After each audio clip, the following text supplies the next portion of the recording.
Max, we've been telling people for weeks, months, really, to go to texasfootball.com/coach changes. That's where our DCTF high school football insider Matt Stepp is tracking all the Texas high school football coaching changes around the Lone Star State. More than 150 of them. I counted them the other day. I think it was like 160-something around the Lone Star State. Programs with new coaches. And I think that it's worth mentioning that not all these coaching jobs are created equal.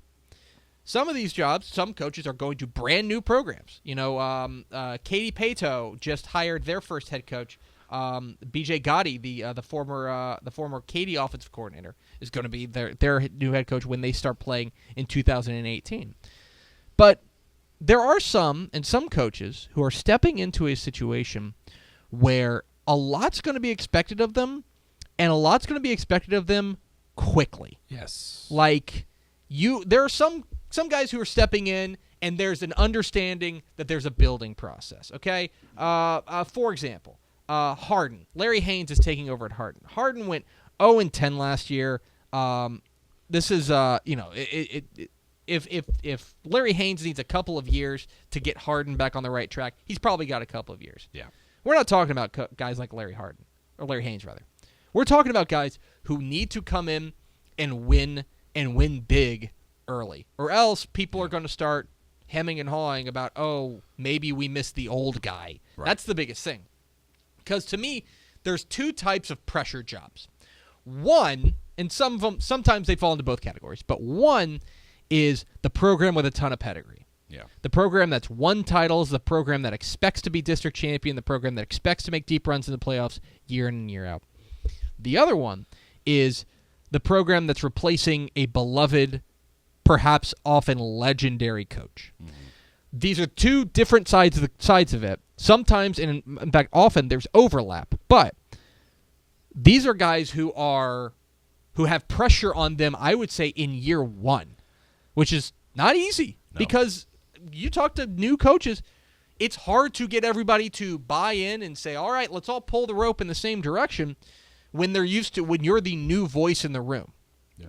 It's harder than say. So I pointed out, I got 10 coaches, 2 from each classification, 11-man classification, that I think are under the most pressure to win in their first year.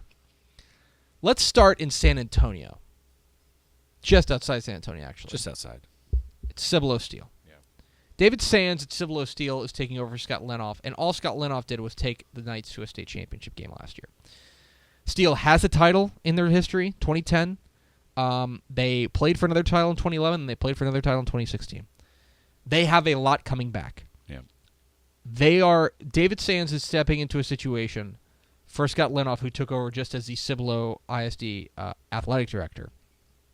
He's going to be asked to win right away. Right. He's going to be asked, there's no room for a rebuilding year. He's got to hit the ground running, or else people are going to be saying, why don't we just bring Scott Lenoff back? Fair or not, that's the situation. That he's got so much talent on campus that David Sands is going to have to win early at Cibolo Steel. I think the same goes in a similar fashion for Sam Skidmore at Belton. Yeah. Okay? He's taking over for Bob Shipley, who is one of the winningest coaches. He's got 2 title games. He took Burnett to 2 title games in 2002, 2003. It's a fixture. And then he spent 32 years as a head coach, 17 as a head coach. And after bouncing between big programs like Coppell, like Burnett, like Brownwood, and Belton, this is a guy who is a fixture. Now, here comes Sam Skidmore, who's the defensive coordinator. He's going to have to win. He's going to have to carry that torch for a program that has big expectations every single year. Down in 5A, what about Claude Mathis at Marshall? Ooh, okay? Yeah. Marshall fans have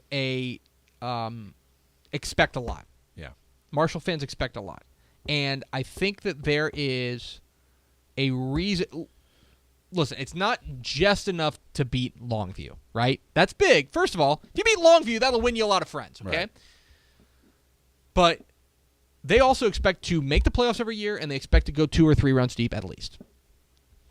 Fair enough, that's a situation that Claude Mathis is stepping into. And beyond that, I think Claude Mathis, because of his history, there are big expectations on him to win big. Right. Right? There are big expectations for him to come in and turn this program into a winner quick. And to come in and turn them into a power quick. Because he did it at DeSoto, because he's got the SMU ties. I also look at Jerry Stanford at Texas High. Same thing. Yeah. Basically the biggest game in town. You are a program that is expected to be dominant in Northeast Texas every single year. That's what Jerry Stanford's up against at Texas High.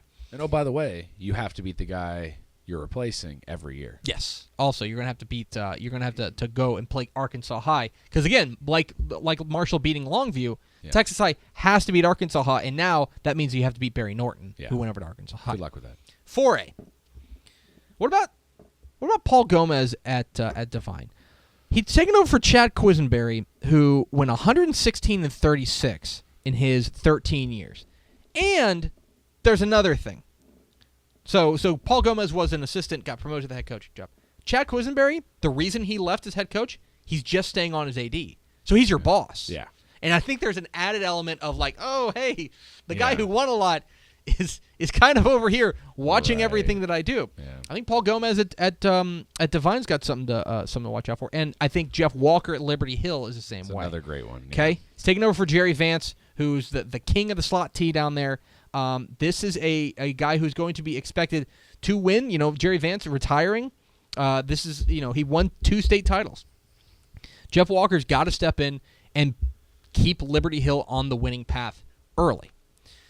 Down in 3A, what about Littlefield? I think people forget just how good and how long Brian Huseman was at Littlefield. He spent the last 16 years as head coach at Littlefield, went 132-61 in that time. Took them to a title game in 2006. Now their longtime assistant is stepping up, and I think there's the expectation that you've been under this guy for so long. Yep. He should have rubbed off on you. Fair or not, I think that's the expectation for Brent Green at Littlefield. And then, oh, by the way, what about Luke Blackwell taking over at Mineola? Yeah. Hey, so Mineola just won their first state championship in school history, and everybody's really happy. Yep. So now go do it again. Yep. Oh, and by the way, Jeremiah Crawford's gone. Yeah. Your best player's gone. No pressure. No pressure. 2A, couple of interesting ones. Heiko, I think, is interesting. Randy Thornton's taking over for Keith Wood. Keith Wood spent the last 21 years at Heiko and the last 9 as the head football coach. He retired. Heiko is a program with a ton of history, and I know that they would love to get back to the situation where they're contending year in the mix, where they're in the mix. And then, what about this one we haven't necessarily mentioned? What about Dale West at Howe? Dale West at Howe is a guy who is where did this go? Okay. Oh, I'm sorry. No, Dale West taking over at Collinsville. He was the Howe offensive coordinator. He's taking over at Collinsville. He's taken over for Danny David, who goes to take over his alma mater, Pilot Point. You may not think of Collinsville as this powerhouse, but they're consistently an 8, 9, 10-win team every single year. I'm not saying Dale West has to come in and win a state championship at Collinsville. That's still a high level to maintain. But winning 8 games and making the playoffs every single year in a tough district is something that's going to be expected. So those are some coaches that I've got my eye on that I think are under some pressure. They have high expectations for the first year at their new jobs. You can see all the Texas high school football coaching changes at texasfootball.com/coach changes.